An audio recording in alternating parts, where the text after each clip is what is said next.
All right, happy Monday. Anthony Special here with Special Analysis. I hope everyone had a wonderful weekend. Guys, if you like these videos, if you're enjoying them, if you're finding them valuable, if you find the content useful, please, below the video, like it, share it, subscribe to the YouTube channel. It's my pleasure to keep producing these and sharing these with you, and my hope is that you would also share them with somebody who can find value in it. Everything I put out through social media is completely free.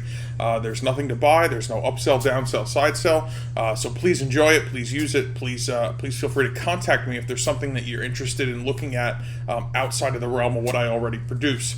So it's Monday. We're going to jump right into the major markets, give it a quick look over here, see what's going on, pinpoint what I'm looking at. First, we'll get started with the Dow Jones Industrial. This is your futures daily chart. I've indicated on these charts where I see forms of resistance and forms of support that should transpire over the week. Remember, ascending lines, that structure will continue to rise. Descending lines, that structure will continue to fall. So these prices will adjust accordingly from day to day, but you can find these charts as I'm showing them to you at tradingview.com. And I'll pull up my account here real quick. It's tradingview.com/u/special analysis. You can find all of these. You can subscribe and follow me on the page. This way you can have direct access. You can also find my Twitter, my YouTube, my website, my Facebook, my LinkedIn, all that fun stuff. But everything's right here for you. So you have a reference point for the entire week. Just simply go to TradingView, find Special Analysis, and follow. You'll get updates as I post these ideas throughout the week. And they'll be updated from time to time based on what the market's doing.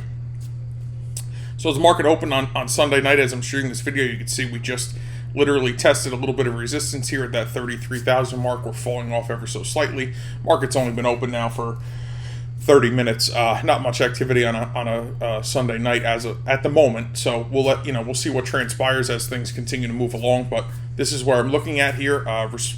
Next support down at 32,525, and then of course down much further. But I would think that this structure here has been holding support. It has failed to close below it, with the exception of this failed breakout, basically just once. So we're still going to dance along that line. We have resistance here. We have more resistance here. More here, and more here. So certainly haven't turned the corner yet, at least not that my analysis tells us. I don't believe that a bottom per se has been put in. We are still descending, meaning prices in a bearish motion, and we'll continue to monitor it. But if you are trading this market, if you're trading the futures, if you're trading the ETFs, you should be well aware of these points where the market may turn. If you're trading options, same thing. You're always going to be looking at the underlying asset. So taking a look at the NASDAQ. Similar, did basically the same thing for you. There's areas of support, areas of resistance you can see here. Kind of in this interim area. We haven't tested resistance since the beginning of last week. We haven't tested wider term support in quite a while, since the beginning about 2 weeks ago. So NASDAQ's kind of just floating in this area here. You can see the majority of last week just kind of fluttered back and forth. For about a period of 4 or 5 days or so, we just kind of stayed within the same range. So we haven't really made much progress to the upside or to the downside. S&P 500 closed Friday testing this area of support here, this descending center channel line. Popped up a little bit at the open today, so we'll see which direction we head in. For right now, again, market's only been open for about 30 minutes or so as of the time I'm shooting this video. So there's really not much activity that I was expecting, but the reason I wanted to do this was to do it early so that these lines are all accurately represented of where these support areas lie, where these resistance areas lie. And again, if they ascend or descend, this will get adjusted day by day, and you can refer to all this at tradingview.com. Russell, kind of working this bit of a wedge pattern here. I drew these yellow lines because the market is tightening in that what we call wedge, for lack of a better term. Resistance up here at 2027, support down here in 1945, and price is going to break in either direction at some point or another. At some point we'll break through this to the upside, or we'll break through this to the downside, and then we'll have some respective targets above and below. But the price has been in this wedge, for lack of a better term. That's exactly what it is. Over the period of these past couple of weeks, we set a high here, we set a low here. We continue to set lower highs and higher lows. So with that, we are causing that formation. Typically, when we break out of this formation, the market tends to trend in the direction of which it does so. So it should be interesting to see if this pops up or pops down. Either way, it'll give us a little bit of insight to what's on the horizon. Gold futures had a wild ride last week. Basically, that volatility that stepped into the major markets had really set this on flying. It had fulfilled a target that we had set out on about 2 weeks ago. I notified you guys, those of you who will follow me on social media, at my website.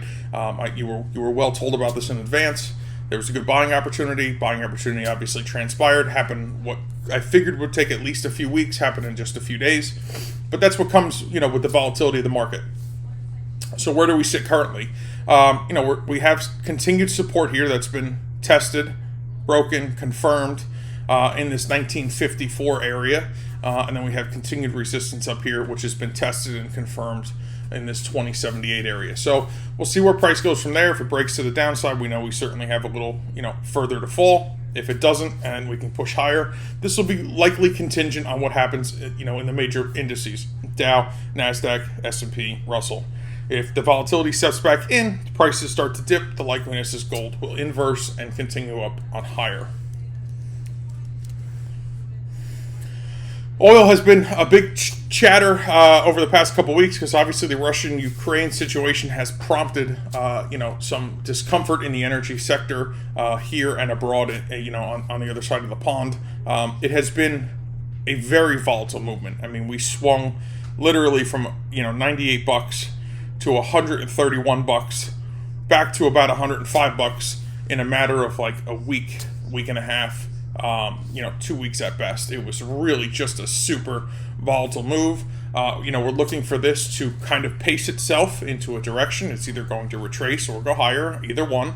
But I have trade plans for both. If you want to learn more about what I do at the Special Report based on uniquely the energy sector, you can go to fastpasstofreedom.com and learn more about it. But I do dive in directly into the energy market. The energy market I have been personally trading now for about a decade.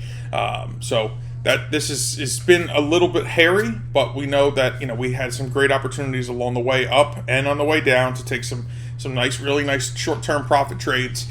We're just waiting for this to settle on a direction. So we're just looking for some confirmed confirmation, and then we'll be ready to put on another trade in the light crude market. As far as Bitcoin's concerned, take a quick look there. This has been chattering within this orange channel. I broadened the channel a little bit just to kind of give you that broader view. I got support down here, 37,500, resistance at 42,250. We've been really dancing here pretty efficiently. This is not a great trend, to buy or to trade. This has just been a lot of push and pull, and this is on the back of a couple things. It's on the back of, indecision in the overall market. It's also on the back of government regulation. So these things are creating differences within the cryptocurrency market. The Bitcoin is obviously the biggest one. That's the one that we follow, but there are other cryptocurrencies that you could follow as well. But just so you know, this is the range which I'm looking at the moment, 42,250 to 37,500. This is the area where we're either going to find support or find resistance. And if we break above or below, then of course we have respective targets above and below them as well. Taking a look at the dollar index, this has been trending fairly nicely for quite a long period of time. Continues to work in the direction it's working. We've completed a full channel. We've confirmed a channel breakout, meaning a close above. Price came back, tested an area of ascending support, and seems to be rising as well. If you're long the US dollar, of course we have a target here, and I'll pull that down a little bit. 100.50 would be an ideal place to book some profits here. This is working in a great direction. I would have my stop placed under this last swing low right here at this area that it tested support. So if you're trading the dollar index, this is my thought process. I'll spread it out a little bit, give you a little more room to see it, but right in here about 97, I'd have my stop and my target be up here just short of 100 roughly, just to give this a little bit of a wiggle room. Now it did break the last time it broke this channel. It did fail and roll back over. This is a little bit of a confirmation here though, so I'm pretty impulse correction we're looking for that next impulse. As long as this support continues to hold, here at this center line, we don't close below it, we should be okay and off to the races for this dollar index to continue rising from where we are currently. So that's the major market update for the week. I hope everyone had a great weekend. Hope you're doing well. Hope you're staying well. I hope you have a blessed and profitable week ahead. If you have questions, comments, concerns, please feel free to reach out to me.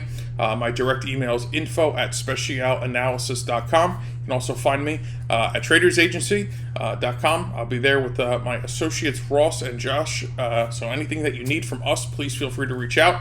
Otherwise, please follow me on social media, share and like this video, subscribe to the channel. Anything you can do to get my name and this information out there, it's completely free and of complete value to anyone who has an opportunity to take a look at it, that's interested in trading the market, who's currently trading the market, or just wants to become a better trader. I'm here to take that journey with you, and I appreciate all of you. So thank you for your time, and have a great day.